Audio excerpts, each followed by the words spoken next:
পক্ষে ওনার বাবার প্রতি মহাব্বত তৈরি গেছে দিলের মধ্যে। উনি কি করতেন? তলোয়ারটা গুছাইয়া কোমর লইয়া ফিরে আইতাছেন, চলে যাবেন বাড়ির দিকে। ইতিমধ্যে ওনার স্মরণ হয়ে গেছে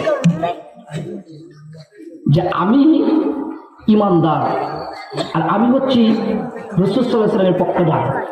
আমার কাজ হচ্ছে যুদ্ধ করা। আমার বাবা মাকে জন্ম দিছে, আমার বাবা মাকে ভালোবেসে বড় করছে। 1 বছর পর্যন্ত আমার বাবার সাথে সাক্ষাৎ নাই, সবকিছু ঠিক আছে। কিন্তু এখন যদি আমার বাবা কাফের, তাকে যদি জীবিত রাখি, কাল কিয়ামতের ময়দান আল্লাহ পাক যদি বলে ও আবু উবাইদা তুমি আমার নবীকে কেমন ভালোবাসতা, তখন যদি বলি আমার জীবনের থেকে বেশি, আল্লাহ যদি প্রশ্ন করে ও আবু উবাইদা তুমি যদি আমার নবীকে তোমার জীবনের থেকে ভালোবাসতে, আমার নবীকে তুমি যদি তোমার সমস্ত কিছু থেকে বেশি ভালোবাসতে, তোমার বাবার গর্দানটা তুমি কাটতে পারলে না কেন? তখন আমি আল্লাহ পাক রব্বুল আলামিনের দরবারে কি জবাব দিব? এই বলে আবার তলোয়ারটা বের করে বাবার গর্দানের উপর দিয়া গর্দান কেটে ফেলে দিয়েছি। এবার যুদ্ধ শেষ হওয়ার পর এই আবু উবাইদা রাদিয়াল্লাহু তাআলা আনহু ওনার মুখটা কালো হয়ে গেছে, চুপচাপ দাঁড়ায় আছে। আল্লাহ নবী বলতেছে কারো কোনো সমস্যা আছে?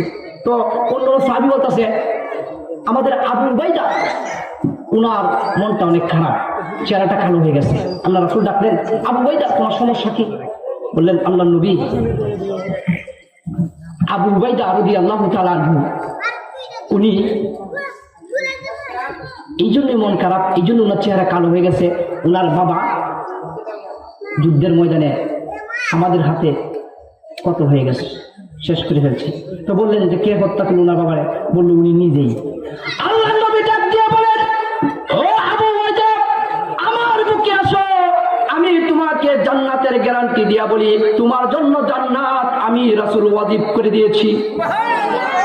আল্লাহ পাক ফেরেশতা আমাদের ওইখানে লিখে আছে। কেমন ভালোবাসলো আজকে আমরা, কেমন মহব্বত করি। হ্যাঁ, এই যে সর্বশেষ কথা, এখন নবী নাই কাকে মহব্বত করবো, ঠিক না? এটা তো প্রশ্ন আপনাদের যে হুজুর নবী নাই।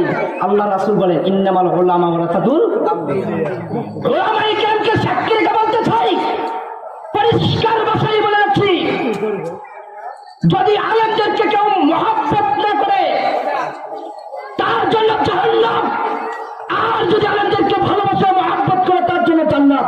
এর দৃষ্টান্ত কেন? নূহ আলাইহিস সালাম ছিলেন, নূহ আলাইহিস সালামের ছেলে ছিলেন কেনান, নাম শুনছেন না? বোধহয় জীবনও শুনেন নাই। এই কেনান তার বাবার কথা না মানার কারণে কি হয়েছে? জাহান্নামী। আর হচ্ছে কেনানের স্ত্রী আসিয়া, নাম শুনছেন? মুসা আলাইহিস সালামকে মহব্বত করার জন্য, মহব্বত করার কারণে জান্নাতি।